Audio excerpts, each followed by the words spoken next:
오늘 우리 믿음의 사람들의 도전, 우리 또 하나님 말씀 나누기를 원합니다. 오늘 보면 역대상 4장 1절은 한 남자의 오대손의 이름이 기록되면서 시작이 됩니다. 한 지파의 이야기가 나오고, 한 집안의 이야기가 나오고, 한 가문의 아주 사연 많은 이야기가 시작되는데, 4장 1절 이렇게 기록되고 있습니다. 4장 1절 우리 한번 읽어보도록 하겠습니다. 4장 1절 같이 합독합니다. 유다의 아들들은 베레스와 헤스론과 갈미와 훌과 소말이라. 이 말씀을 우리도 읽으면 별다르게 다가오지 않겠지만, 이스라엘 사람들은 이 구절을 읽으면 되게 금방 인상을 찌푸리게 되고, 이런 가정이 있나, 이런 집안이 있나, 아주 부정탔어, 아주 그냥 마음이 안 좋습니다. 이유는 거기 나오는 첫 번째 아들, 유다의 첫 번째 아들 베레스 때문에 그렇습니다. 이 유다라는 이 남자가 베레스라는 아들을 낳는데 어떻게 낳습니까? 아주 괴상망측하게 낳습니다. 부인한테 낳은 것이 아니라 실수로 며느리에게 낳습니다. 이 정말로 끔찍한 이야기가 성경에 기록되고 있습니다. 있을 수 없는 일이 일어났고, 유다는 이 일을 계기로 성경에서 완전히 사라지게 되고, 유다 집안은 이 사건을 계기로 성경에서 거의 없어진다고 생각하시면 됩니다. 원래 야곱의 12아들 가운데 넷째였지만 굉장히 똑똑했고 말빨이 세었고, 그래서 정말로 중요한 역할을 감당하던 그가 치명적인 실수를 계속 범함으로 말미암아 그뿐만 아니라 그 가정과 그 가문 자체가 역사의 뒤안길로 완전히 사라지게 되는데, 그 유다 집안이 어떻게 몰락했는가를 창세기 38장이 아주 자세하게 기록하고 있습니다. 그런데 창세기 38장은 구약학자들에게 늘 고민이 되는 말씀이었어요. 왜냐하면 이 얘기가 너무 이상하게 여기 끼어 들어가 있거든요. 이 38장 이야기가 빠져야지 아주 내용과 전개상 흐름이 쫙 흘러가는데, 갑자기 이 이야기가 끼어 들어가고, 더군다나 끔찍한 이야기가 창세기로부터 정말로 우리가 해괴망측하게 여기는 그런 일들이 일어나니까 지금 벌어지고 있는 나쁜 일들이 그냥 축소판이 되어서 여기서 일어나고 있으니까. 그런데 하나님의 어떤 의도가 있지 않겠습니까? 우리 한번 유다 집안이 어떻게 몰락해 가는지 우리 창세기 38장으로 한번 가서 분명하게 성경이 고발하고 있는 그 내용을 우리가 확인해 보기를 원합니다. 38장 1절로 한번 가서 말씀 한번 읽어보도록 하겠습니다. 38장 1절 찾았으면 아멘. 우리 같이 합독합니다. 그 후에 유다가 자기 형제들로부터 떠나 내려가서 아둘람 사람 히라와 가까이 하니라. 유다가 제일 처음 실수한 게 무엇이냐면 자기 형제들로부터 떠나갔어요. 믿음의 공동체 요셉과 함께하고 있던 그 형제들로부터 그가 이탈하기 시작합니다. 여러분, 믿음의 공동체는 굉장히 중요한 것입니다. 우리는 각계 전투를 할 수가 없어요. 믿음의 공동체가 너무나 중요하기 때문에 유다가 뭔가 인생이 삐딱하게 흘러가기 시작하는데, 뭘 교회를 그렇게 다녀야 되냐, 나 혼자 신앙생활 잘하면 되지. 그래서 믿음의 공동체를 이탈하면서 큰 문제가 시작되어지는데, 곧바로 그 결과로 어떤 일이 초래되어지냐면 절대로 가까이 하지 말아야 할 사람과 가까이 하기 시작하고, 절대로 교제를 나누지 말아야 할 사람과 교제를 나누기 시작합니다. 절대로 같이 있지 말아야 할 사람과 같이 있게 됩니다. 하나님께서는 분명히 계속 말씀하셨죠. 이방인과 가까이 하지 마라. 너희가 우상 숭배를 하게 되고 내가 가증히 여기는 일들 너희가 행하게 될 것이니 이방 사람들과 가까이 하지 말아라. 그러나 유다는 이 믿음의 공동체를 떠나, 요셉이 있고 야곱이 그 노년의 믿음이 얼마나 좋았습니까? 내가 이르면 이르리로다 그렇게 고백할 정도로 믿음의 사람이었던 그 야곱을 떠나서, 그래서 그렇게 또 내려가서 사귀지 말아야 할 사람, 같이 있지 말아야 할 사람과 함께 교제하다 보니 하나님의 말씀을 어기게 되는데, 그뿐만 아니라 그래서 그랬는지는 모르겠지만 결혼도 아주 불행한 결혼을 하게 됩니다. 너무너무나 불행한 결혼인데, 한번 2절도 읽어보도록 하겠습니다. 2절 같이 합독합니다. 유다가 거기서 가나안 사람 수아라 하는 자의 딸을 보고 그를 데리고 동침하니. 하나님께서는 너희가 가나안 땅에 들어가서는 절대로 가나안 사람과 사귀지 말라, 그들 이방인이다, 그들과 결혼하지도 말라 분명히 말씀하셨는데, 유다가 여기에 더해서 아주 큰 범죄를 저지르는데, 이 수아와 이 결혼도 하지 않고 동거를 해버립니다. 하나님은 결혼을 굉장히 중요하게 여기시죠. 하나님은 가정을 굉장히 중요하게 여기시죠. 여러분, 그래서 가정을 깨트리고 가정을 파괴하고 가정을 흔들리게 한다, 그럼 이단입니다. 우리가 제사를 해결해야겠지만 속도를 조절하면서 지혜롭게 해야 되는 이유도 여기에 있지 않겠습니까? 여러분, 결혼도 하지 않고 동거로 들어가 버립니다. 물론 우리 교회만 봐도 예수를 믿지 않는 사람과 결혼을 하셔서 믿음으로 이끄신 분들이 많이 있습니다. 그래서 믿지 않는 남편을 믿음으로 이끌고 믿지 않는 아내를 믿음으로 이끌고 그런 분들이 많이 있습니다. 그러나 기억하십시오. 믿지 않는 사람과 결혼해서 믿음의 사람으로 일으켜 세우시려면 산전수전, 공중전, 백병전을 거쳐야 합니다. 믿음으로 그 길 가시길 축복합니다. 하나님이 우리한 대로 이 동거로 말미암아 이 가나안 여인이 낳은 아들 엘이 태어나는데, 역시나 얼마나 큰 악을 행하였는지 38장 7절 우리 가서 한번 읽어보도록 하겠습니다. 38장 7절 찾았으면 아멘. 같이 합독합니다. 유다의 장자 엘이 여호와가 보시기에 악함으로 여호와께서 그를 죽이신지라.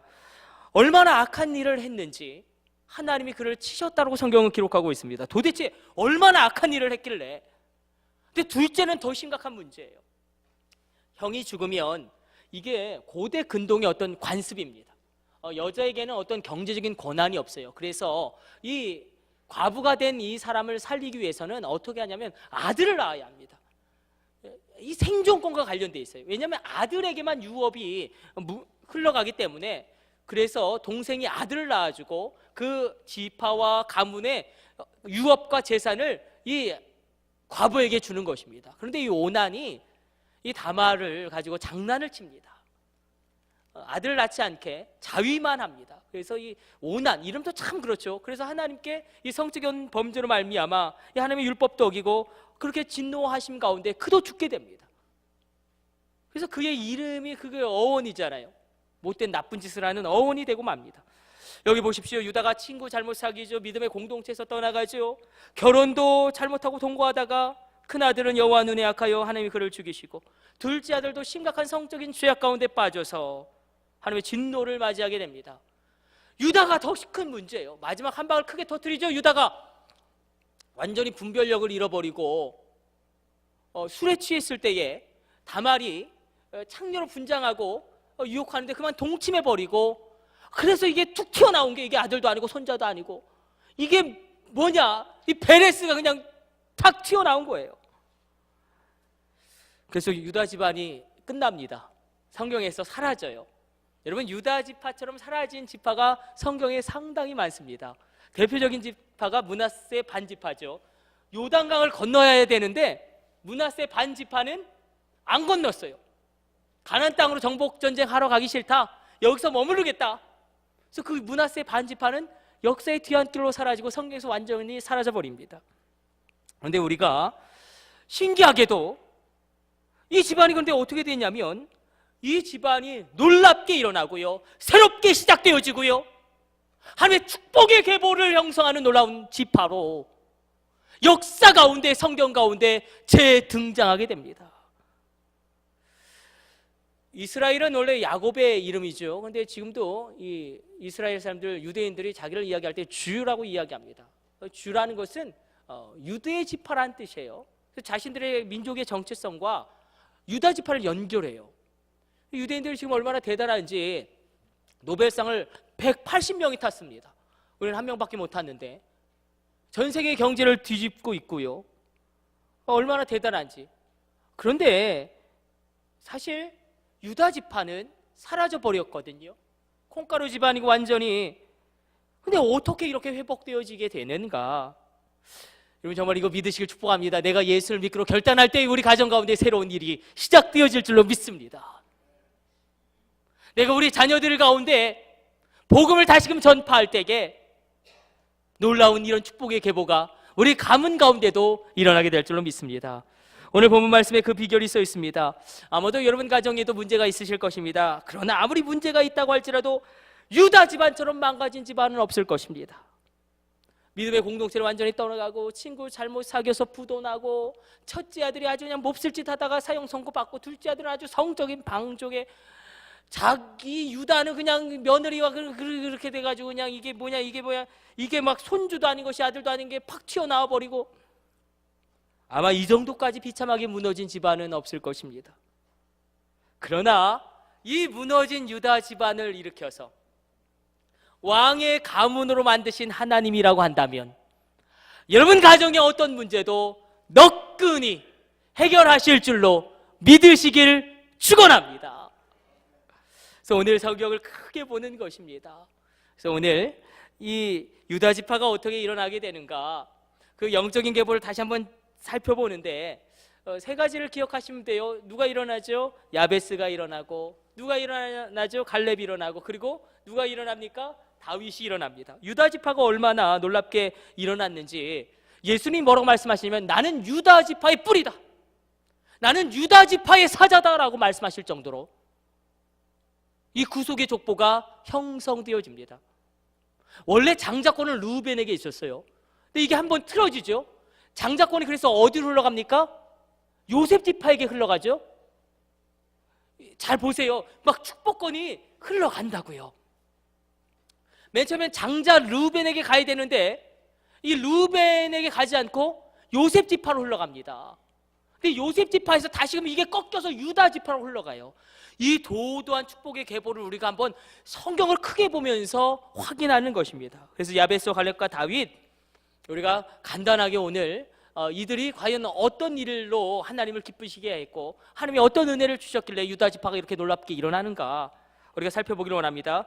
역대상 4장 9절과 10절로 우리 옛날 성경이 더 정확한 것 같아요. 번역이 이렇게 기록되고 있어요. 야베스는 그 형제보다 존귀한 자라 그 어미가 이름하여 야베스라 하였더니 이는 내가 수고로이 낳았다 함이었더라. 야베스가 이스라엘 하나님께 아뢰어 가로되 원컨대 주께서 내게 복의 복을 더하사 나의 지경을 넓히시고 주의 손으로 나를 도우사 나로 환난을 벗어나 근심이 없게 하옵소서 하였더니 하나님이 그 구하는 것을 허락하셨더라. 유다 지파가 어떻게 일어나는가? 완전히 사장되었고 완전히 성경에서 파묻혀버린 이 유다 지파가 갑자기 이 야베스라는 사람이 일어납니다. 여러분, 야베스가 잘한 것이 있답니다. 여러분, 야베스는 그가 한 행위 때문에 하나님께 기억되는 사람이 아니라, 그가 어떤 행동을 했는지 때문에 하나님께 인정되어지는 사람이 아니라, 그가 한 기도 때문에. 여러분, 어떤 기도는 하나님이 주목하시고 어떤 기도는 하나님이 그 기도를 잊지 못하시는 기도가 있다라는 것입니다. 야베스가 그 기도를 올려드림으로 말미암아 유다 지파가 역사의 전면에 다시금 등장하기 시작합니다. 야베스가 잘한 것이 있답니다. 여러분, 이 말씀에 주목해 주십시오. 이 말씀에 집중해 주십시오. 이 말씀을 기억해 주십시오. 야베스는 고통을 기도로 바꾸었습니다. 여러분, 이 야베스의 이름의 뜻이 무엇입니까? 그리고 아이의 이름 보통 누가 지어줍니까? 아버지가 지어주든지 할아버지가 지어주든지. 근데 이 야베스라는 이름은 누가 지었냐면 엄마가 지어줬어요. 유복자죠. 아버지가 없습니다. 그래서 성경학자들은 아버지가 도망쳤을 것이다. 그래서 다른 여자와 바람을 펴서 집을 떠났다든지 아니면 강간으로 인해서 원치 않게 태어난 아이가 이 야베스일 것이다 추정합니다. 그래서 엄마가 아들이 낳았는데 뭐라고 이야기하냐면 내가 너를 참 수고로이 낳았다. 이름을 뭐라고 붙여주냐면 야베스, 고통. 야베스 이름의 뜻은 고통입니다. 원어적으로는 고통을 불러오는 자. 우리는 보통 아이를 낳으면 이름을 좋게 지어주지 않습니까? 아로니, 이름 좋잖아요. 아로니, 요셉. 그런데 고통입니다. 이름의 고통이 무엇입니까? 고통을 불러오는 거예요. 친척들이 나만 보면 과거의 아픔이 막 떠오르고요, 엄마가 나만 보면 과거의 슬픔이 막 떠오릅니다. 그 누구도 원하지 않는 그 이름. 그런데 야베스는 큰 믿음을 가진 작은 자였어요. 여러분, 작은 자지만 큰 믿음을 가질 수 있습니다. 고통의 환경, 슬픔의 환경, 그 모든 환경 가운데 고통을 기도로 바꾸었고, 그가 큰 비전과 소망 가운데 새롭게 기도하기 시작합니다. 뜨겁게 기도하기 시작합니다. 울부짖어 기도하기 시작합니다. 그래서 우리가 이 말씀에 나오는 하나님께 아뢰어 가로되, 이게 원어로는 카라인데 울부짖었다는 거거든요. 크라이 아웃이에요. 영어 성경 그래서 다 크라이 아웃으로 번역했어요. 울부짖었다는 거예요, 하나님께. 여러분, 고난 앞에서는 침묵 기도하지 마시고 통성으로 하나님 앞에 여러분의 심령을 쏟아내는 기도가 있게 되어지기를 축복합니다. 내가 어떤 운명의 희생자처럼 느껴지고 우리 가정의 어떤 소외자처럼 느껴질 때에 여러분, 삶의 환경이 여러분을 지배하도록 허용하지 마십시오. 절망과 어두움이 나를 장악하도록 허락하지 마십시오. 야베스처럼 고통을 기도로 바꾸는 믿음의 사람 되시길 축복합니다. 두 번째는 유대 지파에서 놀라운 구속의 족보가 형성되어지는데 중대한 인물이 또 하나 나오죠. 갈렙입니다. 이 갈렙은 너무나 중요한 사람이기 때문에 우리가 다음 주에 한 번 더 깊이 묵상하기를 원합니다. 갈렙에게는 다른 것이 아니라 순종이 있었다는 거예요. 그에게는 도전이 있었다는 것입니다. 갈렙의 가장 큰 약점이 무엇일까요? 우리가 오늘 본문에 나오는 사람들이 이름이 다 안 좋죠. 야곱도 발 뒤꿈치, 야베스도 고통, 갈렙도 이름이 굉장히 안 좋습니다. 물론 많은 후에 이제 이후에 믿음의 사람들이 이제 신학자들이 갈렙의 이름이 너무 안 좋아서 공격자로 좀 바꿨어요. 근데 원어의 의미는 멍멍입니다. 멍멍이에요. 개예요. 갈렙의 뜻은 개예요. 개. 이름이 굉장히 안 좋아요. 개는 굉장히 부정한 짐승이고, 나사로뿐만 아니라 그리고 많은 그런 그 부정한 사람들이 있을 때에 이 개가 와서 이 거지의 헌대를 하기도 하고, 이세벨이 죽은 시체를 개가 와서 하기도 하고, 부정의 상징인데, 그래서 야곱이라는 발뒤꿈치, 야베스라는 고통, 그리고 아주 안 좋은 이름 멍멍개, 이 갈렙, 이게 성경에서 가장 안 좋은 세 가지 이름 대표로 꼽을 수 있을 것입니다. 갈렙에게는 태생적인 한계가 있었습니다. 왜냐하면 그는 순수한 이스라엘 형통이 아니고 그는 그니스 사람입니다. 그니스 사람인데 언제나 성경을 보면 갈렙에 대해서 설명하는 이야기가 있어요. 이렇게 설명되죠. 그니스 사람 여분네의 아들. 꼭 그렇게 붙어요. 그니스 사람 여분네의 아들. 근데 그니스 족속은 이스라엘 족속과 완전히 다르죠. 하나님이 정말 아브라함에게 축복을 하시면서 너희가 이제 가나안 땅 족속을 정복하게 될 건데 7 족속을 너희가 진멸하게 될 것이다, 그렇게 말씀하시죠. 겐 족속, 그니스 족속, 감몬 족속, 헷 족속, 브리스, 르바, 아모리 7 족속을 너희가 이제 진멸할 텐데 이 그니스 족속은 에돔 족속입니다. 그러니까 이 에서의 피가 흐르는 거예요. 야곱의 피가 흐르는 게 아니라 에서의 피가 흐릅니다. 그래서 얼마나 그 태생적인 한계가 심한지, 오늘은 이놈이 한 대 쳐서 한 대 맞고, 또 오늘은 또 저놈이 한 대 쳐서, 그렇게 갈렙은 이 모든 한계 가운데 오직 순종의 발걸음으로 그 모든 한계를 뚫고 나아간 믿음의 사람인 줄로 믿으시길 축복합니다. 한 가지 결단이 있었어요. 출애굽을 할 때에 이스라엘 백성만 나온 것이 아니라 중단 잡족이 같이 나오는데 이때 갈렙이 결단합니다. 내가 하나님을 믿고 하나님을 내가 섬기리라. 그래서 모세와 함께, 여호수아와 함께 중대한 결단을 하고 그들을 따라 나옵니다. 그러나 그가 정말로 믿음으로 걸어가자 그가 유다 지파의 사자가 되고 유다 지파의 리더가 되고 유다 지파의 정말로 중요한 인물로 재등장하게 됩니다. 우리가 갈렙에 대해서는 다음 주에 다시 한번 묵상하기를 원합니다. 자, 그래서 우리 한번 정리해 봅시다. 야베스는 고통을 기도로 바꿨어요. 갈렙은 무엇이죠? 순종의 발걸음으로 그 모든 고난과 한계를 뛰어넘은 사람, 불같이 정말로 85살이 되었지만 이 헤브론 땅을 정복하러 나간 그 사람, 이 순종의 발걸음이 있었다는 것입니다. 세 번째, 이 구속의 족보를 형성하는데 유다 지파가 일어나는데 굉장히 중요한 인물은 누구냐면 다윗입니다. 유다 지파가 어떻게 놀랍게 회복되어지고 그 정점을 찍게 되느냐? 바로 다윗 때문에 그렇습니다. 자, 어마어마하게 큰 솔로몬의 성전이 있죠. 솔로몬의 성전은 정말로 어마어마합니다. 근데 그거 X라는 거예요. 하나님 그거 X라는 거예요. 여러분, 하나님이 그 크기에 감동받으실 분이 아니지 않습니까? 솔로몬 성전을 기억하시고 안타까워하신 적이 없어요. 오히려 유대인들이 솔로몬 성전을 우주의 배꼽이다, 하나님의 발등상이다, 하나님의 보좌다, 하나님보다 이 예루살렘 성전을 우상시하기 시작합니다. 야, 이 거대한 엄청난 성전을 누가 무너뜨리랴?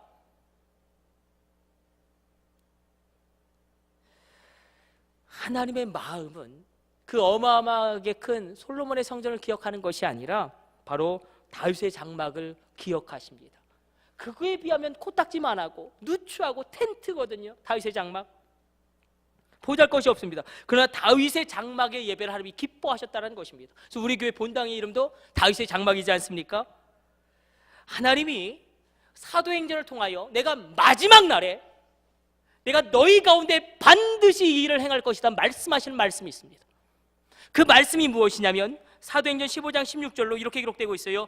이후에 내가 돌아와서, 그러니까 하나님이 성령 하나님으로 우리 가운데 돌아오셔서 다윗의 무너진 장막을 지으며 또 그 허물어진 것을 내가 일으키리니, 하나님 우리에게 약속하신 것은 다윗의 장막을 내가 일으킬 것이고 너희 가운데 다윗의 장막에서 예배드렸던 그 다윗과 같은 예배자들을 내가 일으키기를 원한다라고 오늘 우리에게 말씀하고 있다는 것입니다. 여러분, 다윗은 성경에서 왕으로 기록되지 않습니다. 하나님은 다윗을 왕으로 기억하시지 않습니다. 여러분, 다윗은 언제나 예배자로 기억되었다는 것입니다. 우리에게 이 다윗의 예배가 회복되어지길 간절히 바라고 원합니다. 우리가 하나님이 다윗을 보시고 성경에서 다윗에 대해서 이야기할 때 이런 표현이 있죠. 하나님 마음에 합한 자다. 하나님 마음에 합한 자다. 성경이 다윗을 이렇게 표현하는데 가장 원어적인 번역은 이거예요. 하나님의 마음을 다윗의 마음이 닮았다.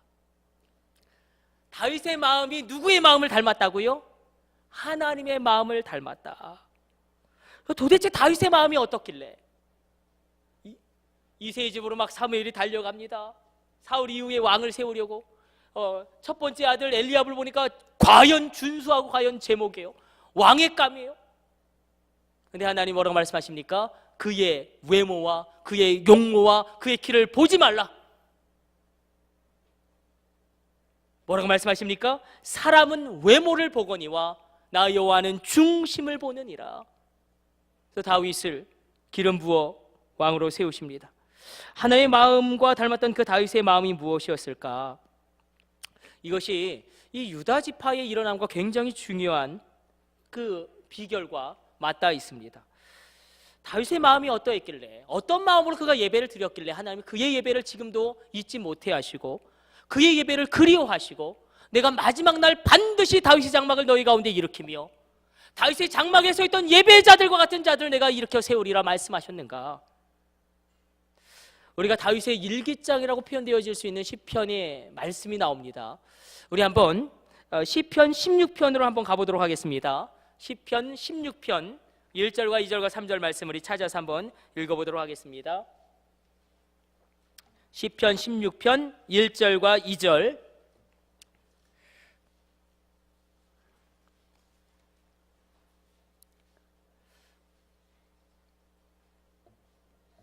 자, 찾았으면 아멘.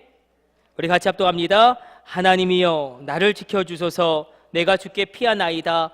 내가 여호와께 아뢰되 주는 나의 주님이시오니 주밖에는 나의 복이 없다 하였나이다. 다윗은 지금 어려움 가운데 뭐라고 고백합니까? 내가 여호와께 아뢰니니 주님만이 나의 주님이십니다. 주님밖에는 나의 복이 없습니다. 오늘도 우리가 주일이라서 주님께 예배를 드리지만 우리의 시간의 영역, 우리의 물질의 영역, 우리의 삶의 영역 가운데 주님을 주님으로 인정하지 못하는 부분들이 얼마나 많습니까? 다윗은 늘 이렇게 고백한 거예요. 주님만이 나의 주님이십니다. 다윗은 왕이었습니다. 그에게는 백성들이 있었고 그에게는 물질이 있었고 그에게는 사람들도 있었고 그에게는 명성도 있었고 그에게는 군사도 있었고, 그러나 얼마든지 그런 것을 의지할 수 있었지만 다윗은 뭐라고 고백합니까? 나는 주밖에 없습니다. 유진 피터슨이라는 신학자가 다윗에 대한 책을 쓰다가 갑자기 화가 났어요. 왜 화가 났냐면 자신도 모르게 그래서 하나님께 이렇게 기도했답니다. 하나님, 왜 이렇게 편파적으로 다윗만 좋아하십니까? 다윗이 나쁜 짓도 많이 했는데 성경에 다른 사람들도 많은데 왜 다윗만 편파적으로 그렇게 좋아하십니까? 기도하면서 책을 써 내려가시는데 어느 날 이렇게 응답이 왔다고 합니다. 정말 시편 16편의 말씀 그대로, 야 피터야, 얘야, 다윗은 입만 열면 나밖에 없다고 하잖아. 다윗은 입만 열면 나밖에 없다고 하지 않니? 나밖에 자기를 지켜줄 자가 없다고 하고, 나밖에 자기의 마음을 알아줄 사람이 없다라고 이야기하고, 나밖에 자기를 보호해 줄 자가 없다고 하니, 나밖에 없다고 하니 내가 도와줘야지. 내가 다윗을 도와주지 않으면 쟤는 금방 쓰러질 수밖에 없어. 내가 다윗을 붙들지 않으면 쟤는 그냥 쓰러질 수밖에 없어. 그러니 내가 도와줘야지. 그래서 내가 다윗을 좋아하고 내가 다윗을 지켜준 것이란다. 자, 저를 보세요. 다윗, 오늘 꼭 기억하시면 좋겠습니다. 한번 제가 질문을 드릴게요. 한번 곰곰이 생각해 보세요. 성경의 인물 가운데, 그리고 이 땅에 있었던 사람 가운데 하나님 사랑합니다! 이렇게 제일 먼저 고백한 사람 누굴까요? 최초의 인간 아담일까요? 아니요. 하나님께 놀라운 축복을 받았던 아브라함일까요? 천만의 말씀. 그럼 막 그 엄청난 출애굽의 대업을 일으켰던 모세일까요? 아니요. 누굽니까? 다윗이에요. 다윗이 그렇게 최초로 고백합니다. 하나님이 인간을 지어놓고 누가 나를 사랑한다고 고백할까? 하나님 인간을 창조하고 몇천 년을 기다렸는데 어느 날 새벽에 저 베들레헴 총구석에 아버지에게 한 번도 주목받지 못하고 형제들에게 한 번도 인정받지 못하고 누추한 옷을 입고 그냥 꾀재재한 모양으로 양이나 치고 있는 한 청년이 그 새벽에 뭐라고 고백하냐면, 나의 힘이 되신 여호와여, 내가 주를 사랑하나이다. 하나님, 나의 힘이 되신 여호와여, 내가 주를 사랑하나이다. 이 고백을 들은 하나님이 몸서리를 치시지 않았겠습니까? 이 고백이 어디서 있습니까? 시편 18편에 써 있죠. 다윗의 일기장이라고 신학자들이 그 별명을 붙일 정도로. 우리 한번 시편 18편, 우리 언제 한번 하나님께 사랑한다고 그렇게 고백해 본 적이 있나 한번 생각하면서, 다윗이 입만 열면 내가 하나님밖에 없습니다, 내가 하나님만을 사랑합니다, 이렇게 고백하였죠. 우리가 정말 다윗의 마음을 가지고, 하나님의 마음을 닮았던 그 다윗의 마음을 가지고 한번 우리 시편 18편 1절로 3절까지 말씀 우리가 고백하며 선포하기를 원합니다. 우리 같이 찾았으면 아멘. 우리 같이 합독합니다. 나의 힘이신 여호와여, 내가 주를 사랑하나이다. 여호와는 나의 반석이시요 나의 요새시요 나를 건지시는 이시요 나의 하나님이시요 내가 그 안에 피할 나의 바위시요 나의 방패시요 나의 구원의 뿌리시요 나의 산성이시로다. 내가 찬송받으실 여호와께 아뢰리니 내 원수들에게서 구원을 얻으리로다. 다윗이 인간 최초로 하나님, 나의 힘이 되신 여호와여, 내가 사랑하나이다. 나의 힘이 되신 나의 여호와여, 내가 주님을 찬양하나이다 고백하였을 때에 하나님의 심장이 다시금 뛰기 시작했다라는 것입니다. 그를 향한 그 불같은 사랑이 일어나셨다라는 것입니다. 말씀 정리하려고 합니다. 완전히 무너진 유다 지파예요. 므낫세 반 지파처럼 완전히 사라져버릴 수도 있을 거예요. 루벤 지파처럼, 아니면 요셉 지파의 그 에브라임 지파처럼 완전히 그렇게 축복의 계보에서 지워질 수도 있는 집안이었는데, 야베스가 고통을 기도로 바꾸고 갈렙이 순종함으로 말미암아 다윗이 그리고 그 마음 가운데 하나님을 예배하지, 그 놀라운 예배 가운데 이 유다 지파가 일어나 구속의 족본을 형성하고 축복의 놀라운 흐름이 흘러갔다라는 것입니다. 여러분